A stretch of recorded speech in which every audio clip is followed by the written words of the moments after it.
Imagine landing in a city that pulses with pure, electric energy. There are thousands of scooters weaving like schools of fish through the streets, the rich aroma of iced coffee drifting from hidden alleys, and a sensory overload at every single corner. It sounds like an absolute paradise for any traveler looking for an adventure, right? But if we rewind the clock, just about 10 years ago, say to 2015, that dream trip to Ho Chi Minh City often came with a heavy dose of anxiety. You had to keep one hand on your phone, one hand on your wallet, and constantly scan the area for the next potential scam. It was legendary for its tourist traps.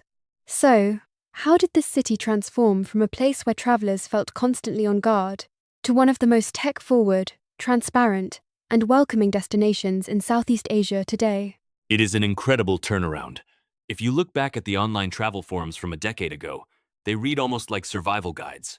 People were warning each other about the $7 coconut, or the cyclo drivers who would offer a quick ride and then demand the price of a fancy three-course dinner once you got off. And let us not forget the notorious taxi bill swapping trick. You would hand over a large bill. The driver would quickly swap it for a much smaller one while you were looking away, and then claim you shortchanged them. If you can media spect it in the comment, and if God is in life, it's still not in 40. It's still not in 40. It's a bleevely grace. It's a greatly bring meant, and the greatly looking away, and then it's still not in 40. It's still not in 40, and then it's still not in 40, and it's still not in 40. In the main life money as passity.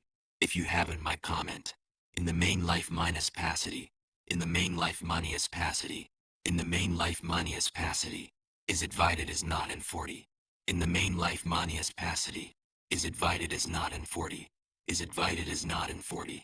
In the main life money as passity, is it divided as not. It was a classic sleight of hand that left tourists feeling completely violated and confused by the local currency. It is wild to think about how common that was. I mean, why was it so easy for those scams to thrive back then? Was it just a lack of regulation? Or was there something deeper going on in the tourism ecosystem? Several factors created the perfect storm. A language barrier kept prices unclear, tourists avoided confrontations and often paid extra, and poor infrastructure allowed rigged taxi meters with no way to verify costs. Being a foreigner made you an easy target. It was once a game of information asymmetry, with locals knowing real prices and tourists left in the dark. Today, Saigon feels different. No more anxiety or aggressive drivers at the airport. You simply use a ride-hailing app for a fixed price and GPS-tracked ride. Technology has become a shield for travelers. Technology has made information accessible to all. Ride-hailing services not only provide convenience, but also remove uncertainty by showing who your driver is, the route, and the cost up front. This transparency has reached traditional markets like Ben Thanh Market, where aggressive sales tactics have disappeared. Fixed prices are clearly displayed in multiple languages, reflecting a shift toward respecting travelers' desire for a hassle-free experience. And then there is the cashless revolution. That has to be one of the biggest changes, right? I mean, you can buy a simple street food snack or a cheap iced coffee using a QR code. It is massive. The shift to digital payments has practically killed the bill-swapping scam. When you scan a QR code or tap your card, there is no physical currency changing hands. You cannot be given the wrong change, and you cannot confuse a 50,000 dong note with a 500,000 dong note, which look remarkably similar to an untrained eye. It removes the friction and the vulnerability from everyday transactions. For a traveler, that means you can focus on enjoying the culture instead of doing stressful mental math during every single transaction. It makes you wonder, though. A shift this massive does not just happen overnight because of a few apps. There has to be a deeper cultural and structural force driving this evolution. What do you think was the real catalyst behind this 10-year transformation? I think it boils down to three main pillars. The first is the sheer power of social media and online reputation. In the past, if a vendor ripped you off, you might write a complaint in a physical guest book or tell a few friends back home. Today, if a vendor scams a tourist, it can become a viral video on TikTok or a top post in an expat Facebook group within hours. Local businesses quickly realized that a single bad review or a viral video could completely ruin their livelihood. In a hyper-connected world, protecting your reputation is the same as protecting your business. That makes sense. The cost of getting caught is suddenly much higher than the quick profit of a scam. What about the role of the local authorities? Did they step in to clean up the city's image? They absolutely did, and that is the second pillar. The government realized that tourism is a critical driver of the economy, and a bad reputation was holding the city back. They deployed specialized tourist security forces in high-traffic areas, installed extensive CCTV networks across major districts, and set up hotlines specifically for tourists to report incidents. When businesses faced heavy fines or immediate closure for cheating tourists, the risk-reward calculation changed dramatically. It sounds like they treated it as a systemic issue, rather than just isolated incidents. But beyond technology and policing, there must be a human element to this. The people running these shops and services today seem to have a completely different outlook. That is the third, and perhaps most important, pillar: a generational shift. The younger generation of tourism operators and business owners in Ho Chi Minh City is highly educated, globally minded, and deeply invested in sustainable business practices. They understand that tourism is not a zero-sum game. They do not want to extract as much money as possible from you in one visit. They want you to have an amazing experience.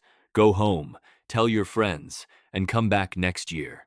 They value long-term relationships and brand loyalty over a quick, dishonest buck.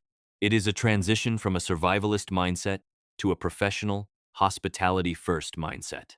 It is fascinating because it shows how a city can modernize and become highly efficient without losing its core identity. Saigon still has that raw, chaotic energy that people love, but it has shed the hostility.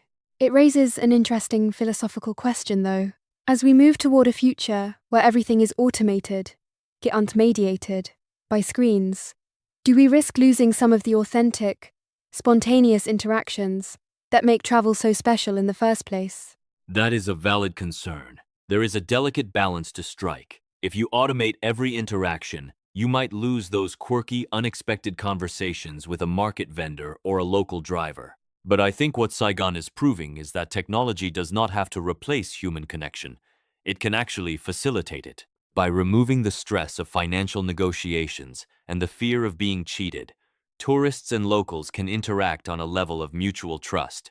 When you are not worried about being ripped off, you are much more open to having a genuine conversation, sharing a laugh, and learning about each other's lives. The tech handles the transaction, leaving the humans free to connect. That is a beautiful way to look at it. Looking ahead, as the city continues to develop into a global smart city, we are starting to see things like AI-powered multilingual information booths and integrated contactless city passes. The future of travel there seems incredibly streamlined. It really does. The trajectory is clear. Ho Chi Minh City is proving that a city can mature, embrace the future, and become highly civilized without losing its soul. The warmth and hospitality of the people were always there. The system just needed to catch up to protect both the visitors and the locals who take pride in their city. It is a powerful reminder of how quickly a place can redefine itself when technology, governance, and mindset align. For anyone who visited a decade ago and felt overwhelmed, it might be time to book a return ticket and experience the city through a completely new lens. Thank you all for joining us on this journey through Saigon's transformation. What are your thoughts on how technology is changing the way we travel? Until next time, keep exploring, keep questioning, and we will talk to you in the next episode.